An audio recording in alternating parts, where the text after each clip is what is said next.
సౌఖ్యంగా నువ్వు ఉండాలని, నీ బ్రతుకంతా బాగుండాలని. పల్లకిలో పెళ్లి కూతురు రాణిలా ఉంది, మహారాణిలా ఉంది. రాణిగారికి సిగ్గులు వచ్చే, రాజుగారికి చిరునవ్వు వచ్చే. ఈ ఇద్దరి పెళ్లికి ఆనందం అతిథిగా వచ్చే.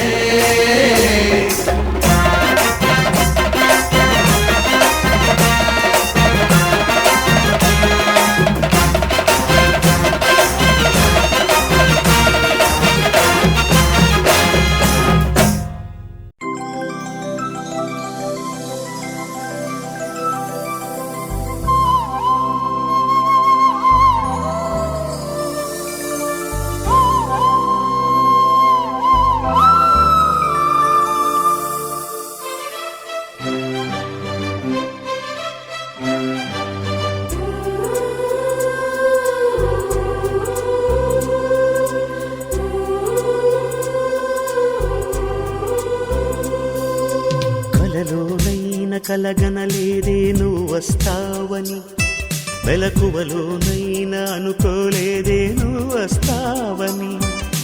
కలలోనైన కలగనలేదే నువ్వు వస్తావని, మెలకువలోనైనా అనుకోలేదే నువ్వు వస్తావని. ఆ దేవుడు కరుణించి, ఈ దేవత కనిపించి, ఆనందం కలిగించి, ఈ బంధం కదిలొచ్చి, ప్రేమ పైన నమ్మకాన్ని నాలో పెంచుతున్నది. నన్ను కమ్మనైన అమృతాల నదిలో ముంచుతున్నది.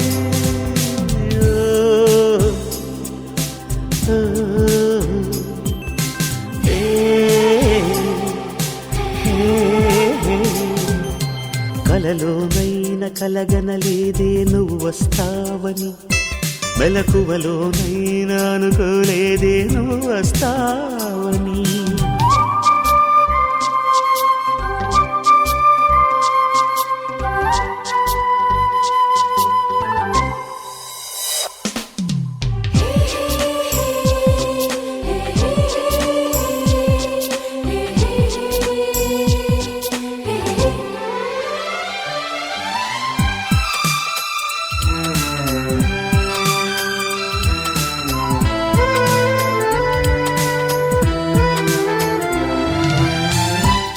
పెదవి పైన పుట్టుమత్సకాన, చిందుతున్న నవ్వులలోన స్నానాలాడనా.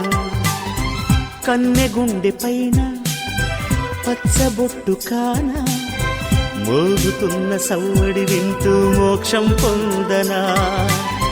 జానకి నీడే రాముని మేడ, నీ జారిన బయటేనే కోరిన కోట.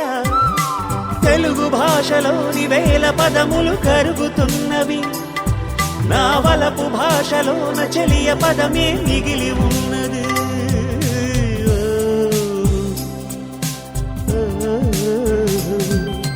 కలలోనైన కలగనలేదే నువ్వు వస్తావని, మెలకువలోనైనా అనుకోలేదే నువ్వు వస్తావని.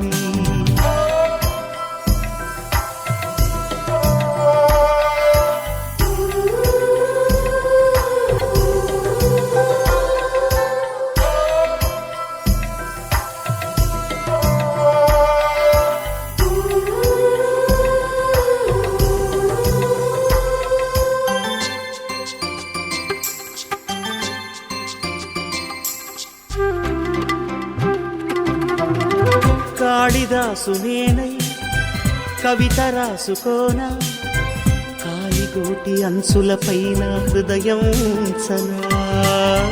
భామదాసు నేనై ప్రేమ కోసుకోనా, బంతి పూల హారాలేసి ఆరాధించనా. నా చెలి నామం తారక మంత్రం, చక్కని రూపం జక్కన శిల్పం. 100 కోట్ల చందమామలొకటై వెలుగుతుండగా, ఈ సుందరాంగి చూపు సోకి కాదా బ్రతుకు పండగా.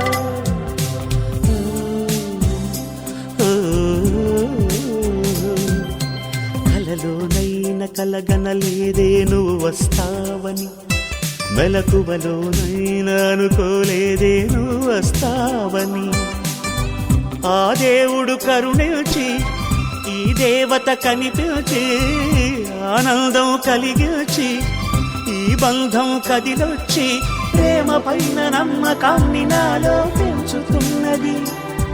నన్ను కమ్మనైన అమృతాల నదిలో ముంచుతున్నది.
పరిణయ శుభవేళ స్వాగతం, నవవరుడా స్వాగతం, ఈ పరిణయ శుభవేళ స్వాగతం, నవవరుడా స్వాగతం, సంధించను నీ సతిన్ అందుకోను మా స్వాగతం, సంధించను నీ సతిన్ అందుకోను మా స్వాగతం.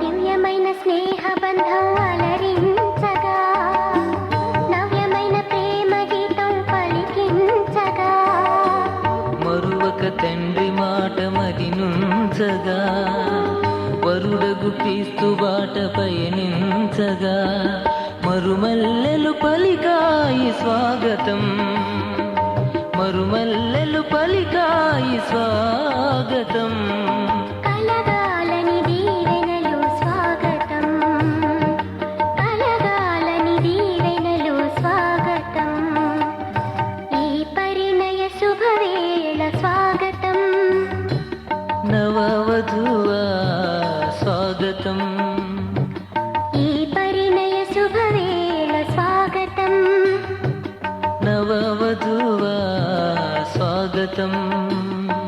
సంధించను నీ ప్రభు ఈ సమయంలో నాయన నీ కుమారుడు మా సహోదరుడు శిలువరాజు గారు అనుష్య గారు విడివిడిగా ఉన్న వారిని నీ సంకల్పం చొప్పున నీ సన్నిధిలో సేవకుల సమక్షములో నీ సమక్షములో గ్రామ పెద్దల సమక్షములో మేము ఒకటవుతామని చెప్పి నీ సన్నిధిలోకి వచ్చిన నీ పిల్లలను దీవించు నాయన. అయ్యా వివాహం అనే విషయంలో ఘనమనిదని చెప్పిన ప్రభు నీకు వందనాలు తండ్రి. అయ్యా ఈ వివాహమును నీవిచ్చేసి నూతన వధువులను ఆశీర్వదించు నాయన. లేఖనములకు వెళ్ళబోతున్న నీ కుమారుని దీవించు నాయన. అయ్యా నీ బిడ్డలకు నాయన లేఖనములో ఉన్న వర్తమానంలో అందించి ఈ వాక్యం ద్వారా హెచ్చరించి వీరి ఇరువురు జీవించినంత కాలము నీకు లోబడి జీవించడానికి సహాయం దయచేస్తామని ప్రార్థన చేస్తున్నాం ప్రభా. దేవా ఈ స్థలాన్ని దీవించు నాయన. అయ్యా ఈ స్థలం చుట్టూ నీ దేవదూతల కాపలా ఉంచు నాయన. నీ కచ్చికారం నాటబడి ఉంచున్నా ప్రభా. అయ్యా ఈ వివాహమును నువ్వు దగ్గరుండి ఘనంగా జరిపిస్తావని ప్రార్థన చేస్తున్నాం ప్రభా. ఆది నుంచి అంతవరకే నీవే తోడుగా ఉండి జయప్రదంగా జరిపిస్తావని యేసు నామములో ప్రార్థించి వేడుకొనుచున్నాం తండ్రి, ఆమేన్. ప్రభు నామమునకు మహిమ కలుగును గాక. మరి సమయంలో వాక్యముతో నరుడు ఒంటరిగా ఉండటం మంచిది కాదు, వానికి సాటి అయిన సహాయము వాని కొరకు చేయదు. ప్రతి భూజంతువును ప్రతి ఆకాశ పక్షి నుండి నిర్మించి ఆదాము వాటికి ఏ పేరు పెట్టినో చూచుటకు అతని యొద్దకు వాటిని రప్పించెను. ఆ పేరు దానికి కలిగెను. అప్పుడు ఆదాము సమస్త పశువులకును ఆకాశ పక్షులకును సమస్త భూజంతువులకును పేరులు పెట్టెను. అయినను ఆదామునకు సాటి అయిన సహాయము అతనికి లేకపోయెను. అప్పుడు దేవుడైన యెహోవా ఆదామునకు గాఢ ప్రక్కటెముకలలో ఒక దానిని తీసి ఆ చోటునకు మాంసముతో పూడ్చివేసెను. తరువాత దేవుడైన యెహోవా తాను ఆదాము నుండి తీసిన ప్రక్కటెముకను స్త్రీని నిర్మించి ఆమెను ఆదాము వద్దకు తీసుకొని వచ్చెను. అప్పుడు ఆదాము ఇట్లనెను, నా ఎముకలలో ఒక ఎముక, నా మాంసములో మాంసము, ఇది నరునిలో నుండి తీయబడిన కనుక నారి అనబడును. కాబట్టి పురుషుడు తన తండ్రిని తన తల్లిని విడిచి తన భార్యను హత్తుకొనును, వారు ఏక శరీరమై ఉందురు. పురుషుడు భార్యకు శిరసై ఉన్నాడు, క్రీస్తు శరీరమునకు రక్షకుడై ఉన్నాడు. సంఘము క్రీస్తునకు లోబడినట్లుగా భార్యలు కూడా ప్రతి విషయములోను తమ పురుషులకు లోబడవలెను. పురుషులారా, మీరును మీ భార్యలను ప్రేమించుడి. అటువలే క్రీస్తు కూడా సంఘమును ప్రేమించి అది కళంకమైనను ముడతైనను అట్టిది మరి ఏదైనను లేక పరిశుద్ధమైనదిగాను నిర్దోషమైనదిగాను మహిమ గల సంఘముగాను ఆయన తన మొదట దానిని నిలబెట్టుకొనవలెనని వాక్యముతో ఉతక స్థానము చేత దానిని పవిత్రపరిచి పరిశుద్ధపరచుటకై దాని కొరకు తాను అప్పగించుకొనెను. అటువలనే పురుషుడు కూడా తమ సొంత శరీరము వలె తమ భార్యలను ప్రేమింపబద్ధులై ఉన్నారు. తన భార్యను ప్రేమించు ప్రతి వాడు తను ప్రేమించుకొనుచున్నాడు. తన శరీరమును ద్వేషించువాడు ఎవడునూ లేడు గాని ప్రతివాడు దానిని పోషించి సంరక్షించుచున్నాం. మనము క్రీస్తు శరీరమునకు అవయవమై ఉన్నాము గనుక అలాగే క్రీస్తు కూడా సంఘమును పోషించి సంరక్షించుచున్నాడు.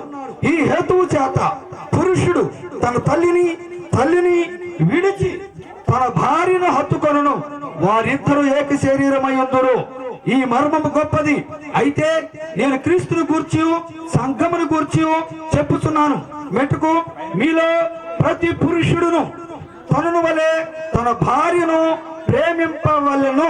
భార్య వాక్యమై ఉన్న దేవ, వాక్యము ద్వారా ఆయన నూతనముగా జతపరచబడుచున్నటువంటి నీవే మాట్లాడు. యేసు నామములో ప్రార్థిస్తున్నాం తండ్రి, ఆమేన్.